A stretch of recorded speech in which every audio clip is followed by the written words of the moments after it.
Many thanks for staying tuned. Well, let's delve straight into the conversation for the day. Well, today on the program, we look at the issue of women participation in governance with the intent of answering a few questions bordering on the reason the turnout is low. The age-long issue of full implementation of parliamentary participation of 35% of women and concerns as regards whether, if privileged women of power were more committed to supporting each other intentionally, the narrative could change.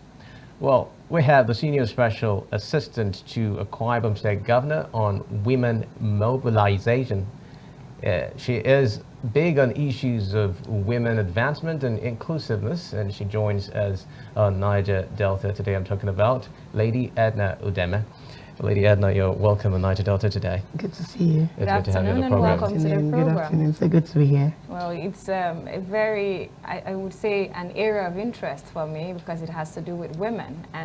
But I would like to first understand, how has it been for you being a woman in politics? Awesome. It's been great. I find myself becoming a woman, and it's beautiful to be a woman. You know, we are beautifully made, and we are specially made by God. And then it's beautiful to be made as a woman. We have the strength, we have the capacity, and then we are strong. So women in government is a beautiful thing. It gives that balance, and then it gives this motherhood touch to government. So I am very proud to be a woman, and I'm proud to find myself in politics. Okay, but then how is it like cutting across through the male, understanding that a number of persons still see the society as being patriarchal, and there might be a number of stumbling blocks. In fact, some would question your ability, some would question the capacity you have, and how is it like cutting through all those obstacles to get to a certain limit or a certain position? Well, I would say sincerely, we've left where we used to be. We've not arrived yet totally, but I would tell you we've left where we used to be, where men don't allow women, where men feel intimidated. A lot of men now are beginning to see the women not as those who have come to take their place, but only those who have come to complement them. So they begin to understand that they need to allow women. In fact, so many of them see a lot of things like potentials in us. I am a woman who have found myself in the midst of men. SSA to Governor on Female Youth Mobilization. That you won't find any crowd in any political gathering you don't see the female youth. It becomes a necessity. And when they don't find us, they look for us. And so all I see is that we've left number 1. We've moved to about number 70. We are almost there. We will arrive, certainly. Yeah. I'm sure about that. So that's why I'm saying I'm very proud, because women are very strong.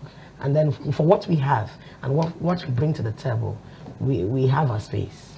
All right, Lady Edna, you are the SSA on Female Youth's Mobilization. Yes. I would like us to talk a little bit on the role of role model of women who you feel. What role do you think women have to play, women that are in politics, that are in power right now, when it comes to grooming these very young ones? At what age does it start to begin to put that consciousness on women that indeed they can do more? At what age can you? I would say from the age a child knows that she is human. From that age where you have your baby at home, you have 2 or 3 of your children, you have 1 female among 2 boys, you begin to let your female child follow you to the kitchen. You begin to tell her what to do and how to do it, when to speak and how to speak in public, at home, and you begin to see that child begin to take a place of a woman. You be a woman, you be a female youth, they are future women. We groom them. So I see that as, I think we should look at grooming them from home, from the childhood. When she is conscious of who she is, knowing that the world out there, that a lot of people are waiting for her, that she is that woman who is going to give birth to whatever we think of that is good, she will begin to behave well. It's from the childhood. Like personally, I have a group called Future Female Youth. I groom children from 5 years. And when you become 18, I bring you up to female youth. And when you grow out of 35, 40, you become a Keminiban. And then you see I have formed the place for them. So you can come in as a child, at your tender age, you belong to somewhere, and I groom you, and then you become a youth, I groom you. Certainly when you get to that womanhood, you're there already. So I think we need to catch them young. Okay, but let's look at Akwa Ibom specifically. Now, we have 4 female House members in the state. We also have 2 female local government chairmen. No, we have 5 female. Okay, local 5 chairmen. Yes. local government 5 chairmen. Yes. And now, putting this together, do you think it's enough for the women's representation? It's not about being enough. It's about starting from somewhere. Okay. We can't get it done in one day. That's why we need to always thank this governor. Who would have thought in Akwa Ibom State that there will be something called a senior special assistant to the governor on female youth? Not just me alone. We are 2 of us. It shows that there's a place for us. It's just for us to be prepared, and then we take our place. So whether it was 3, it was 4, for the first time we've had the number we never had. So it means that every blessed day, every blessed year, every blessed season for politics, there's increment. And that's what we want. It's just for the women to be prepared.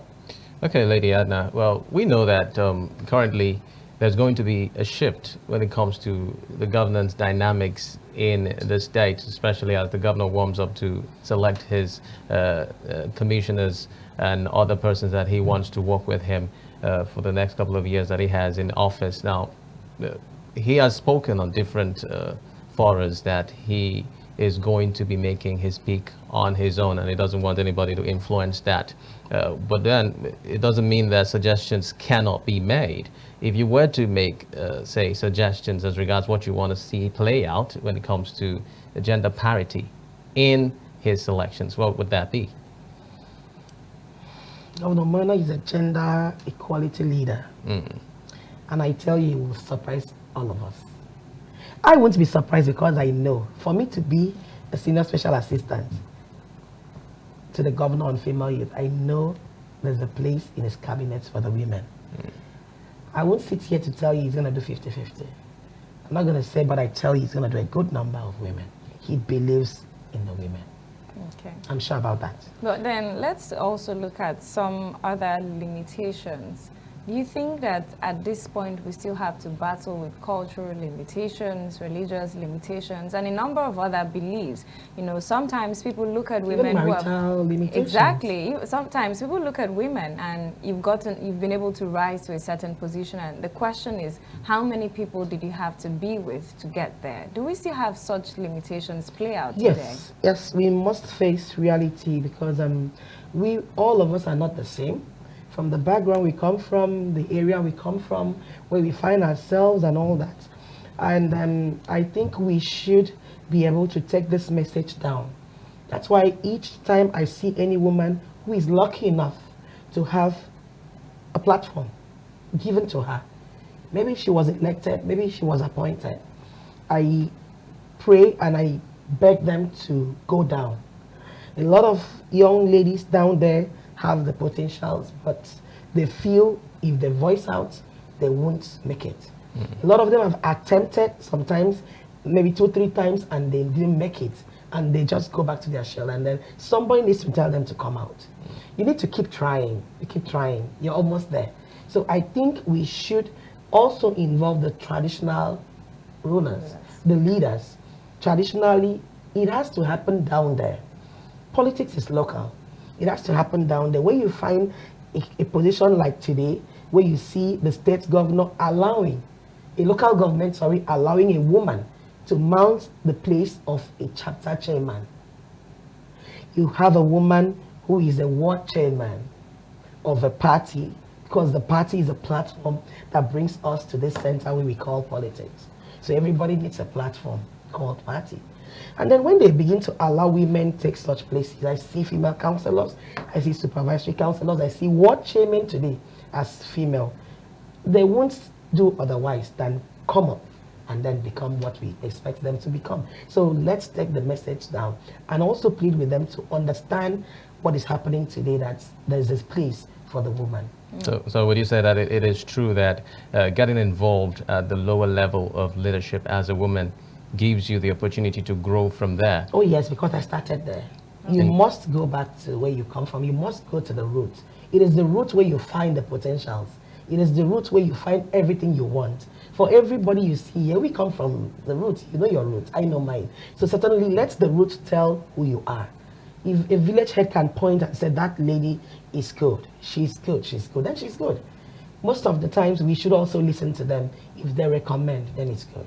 And there's always the phrase, women supporting women.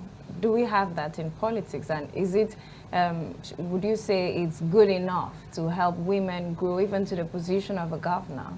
Yes, I would say it's good because I know what it means to be a woman. And you know what women does. They're mothers. So it is good to get there. The highest position you can ever think of, even the president of a country. But supporting a woman supporting a woman, we are trying. That's why I said we need to get back to the roots. When you have a good home training, you certainly will bring it out wherever you find yourself. So most times women feel, oh, because when she gets there, she won't let another. And some feel if a woman takes this turn, for another turn of women to come, it will take time. So instead of a woman to go in, let's allow a man. You understand? I want to protect the space for myself. You want to protect for yourself, and then we'll lose out. Let's understand that once any woman goes in there, we expect her to come back for other women. That's what we expect. So I keep asking, everyone who finds herself there should go back for another woman. If we do so, we'll have it. A man comes for another man. Let a woman go back for another woman. Okay, Lady Edna, just as we begin to wind down the conversation, I'd like to put out another very interesting question. Sometimes you see powerful women making headlines because of the clothes they wear, the nice hair they have, and all of that, not for the work they do. What is the reason for that, and how can we correct that I think notion? it's your eye. It's the eye of the person who looks at the woman. It's in the eyes of the beholder. So I don't know what the person was looking at. I think attitude is everything. Character and who you are is defined by what you do. So I think it shouldn't be what you wear. Even the Bible has said, it said, by the fruits you shall know them. So why the dressing, why the hair? It's the attitude. How many people have you touched? The lives you've influenced positively. Who you are, that's what defines you. So I think it's the eye who looks at the woman and not the woman. What do you hope to see in the next couple of years when it comes to women participation in politics in Nigeria? Yeah, hopefully I see a very flourishing tomorrow. For women, I know we are getting there. Educationally, women are rushing. They are pushing themselves here and there. They want to be everywhere. They are trying to build up because you need to prepare. When the opportunity comes and you're prepared, it will give us what we want. So I know women are going in, they're trying to send themselves to school. A lot of them are trying to see how they can manage the home front and these other fronts. They're trying to balance everything. And I know that because we have a governor who is giving us the space, by the time we bring what we have to the table, I'm sure he will give us enough space. So I know we'll make it. Oh, as I say, on Female Youth's Mobilization, Lady Edna Udeme, it's really a pleasure to have you on Niger Delta today. Thank you. Well, as so much as I would have loved to say more, well, time isn't on our side. Thank you so much for coming on the program.